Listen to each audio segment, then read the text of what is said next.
High court division কোটা প্রথা বহাল রেখে 2018 সালের প্রজ্ঞাপন বাতিল করে যে রায় দিয়েছিল, সেই রায়টি আপিল বিভাগ আজকে দীর্ঘ শুনানির পর হাইকোর্ট ডিভিশনের রায়টিকে বাতিল ঘোষণা করা হয়েছে। হাইকোর্ট ডিভিশনের রায়টিকে রদ ও রহিত করা হয়েছে।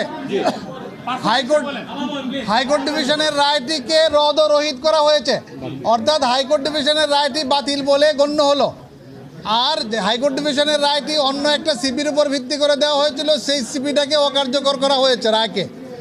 আর কোটা প্রথাটাকে আন্ডার আর্টিকেল 104 যে সাবমিশনটি আমি করেছিলাম, আগেও আপনাদেরকে বলে আসছি, অ্যাপিলেট ডিভিশন আর্টিকেল 104 অনুযায়ী কোটা প্রথার একটি চূড়ান্ত সমাধান দিয়েছেন।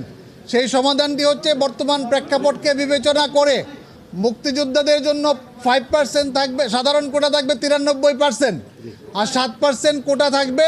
তার মধ্যে 5% হতে মুক্তিযোদ্ধা, তার সন্তান এবং তার পুত্রদের, নাতি নাতনিদের জন্য, আর 1% হচ্ছে নৃগোষ্ঠী যারা রয়েছে, ক্ষুদ্র নৃগোষ্ঠী তাদের জন্যে, আর 1% হচ্ছে প্রতিবন্ধী এবং তৃতীয় লিঙ্গ তাদের জন্য। অর্থাৎ টোটাল কোটা হলো 7%, আর মেধায় হলো 93% নিয়োগ পাবে।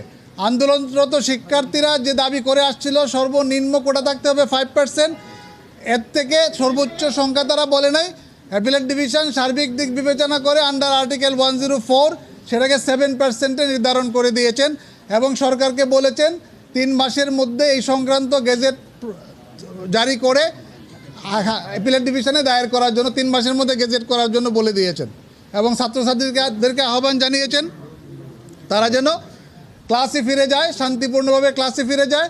গার্জিয়ানদেরকে আহ্বান জানিয়েছেন তারা যেন তাদের সন্তানকে বুঝিয়ে ক্লাসে ফেরত যেতে বলে, এবং শিক্ষার্থী যারা রয়েছে তারা যেন আদালতের প্রতি সম্মান রেখে, তাদের এই আন্দোলন থেকে, আদালতের আদেশের প্রতি সম্মান রেখে তারা তাদের আন্দোলন থেকে সরে যায় এবং আজকেই যেন ঘোষণা দেয় যে তারা আর এই আন্দোলনের সাথে নেই। এবং যে ক্ষয়ক্ষতিগুলি হয়েছে, প্রাণ ঝরে পড়েছে, এই জন্য অ্যাপিলেট ডিভিশন দুঃখ প্রকাশ করেছেন। একটি লম্বা অবজারভেশন অ্যাপিলেট ডিভিশন দিয়েছেন। সেই দিক বিবেচনা করে আজকে যে রায়টি দিয়েছে সেটি একটি ঐতিহাসিক রায়। আমাদের যে কোটা প্রথার প্রচলন চলে আসছিল সেটিকে সংস্কারের একটি ধারা আমি বলবো রেখে অ্যাপিলেট ডিভিশন যে রায় দিয়েছেন, আমরা বলবো এই রায়টি যেন সবাই মেনে নেন এবং আন্দোলনরত শিক্ষার্থী যারা তারা যেন ঘরে ফিরে যান, তারা যেন শান্তিপূর্ণ পরিবেশ বজায় রাখেন।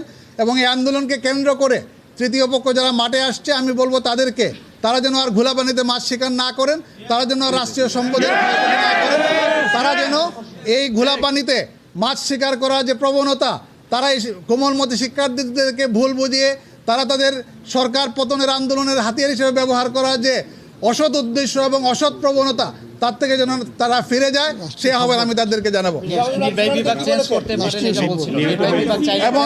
এবং রায়ে এইটিও বলে দেওয়া হয়েছে, যেহেতু